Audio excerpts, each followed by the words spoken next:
Update tayo sa 33rd Southeast Asian Games sa Bangkok, Thailand. May ulat on the spot si Jonathan Andal. Jonathan?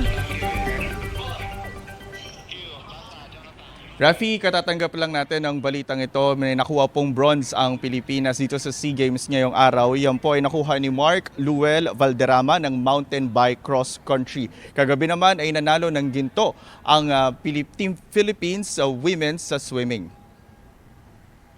Pinangunahan ng Olympian na si Kayla Sanchez ang Team Pilipinas sa women's 4x100 meter freestyle relay. Kasama niya sina Shandy Chua, Chloe Isleta at Heather White. Nanguna ang grupo nila sa karera ng paglangoy sa oras na 3 minutes at 44 seconds. Mas mabilis ng 2 segundo kaysa sa Singapore na naka-silver at 3 segundo sa Vietnam na naka-bronze. Sa swimming pa rin, naka-silver medal naman kagabi si Gian Santos sa men's individual medley sa oras na 2 minutes at 3 seconds. Halos 1 segundo lang ang lamang sa kanya ng Vietnam na nakakuha ng gold.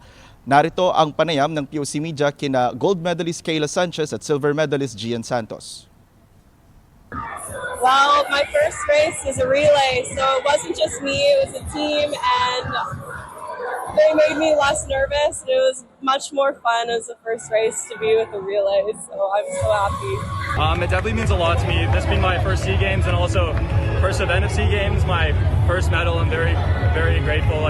Because I put a lot of hard work into this since qualifying for SEA Games in August. I've been training for 3 months, doing 10 practices a week for 7 days a week, lifting 3 times a week. So I'm glad that all the hard work has paid off.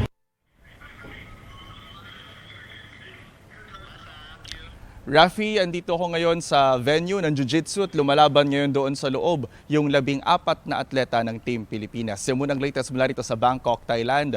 Ako po si Jonathan Andal ng GMA Integrated News at POC Media.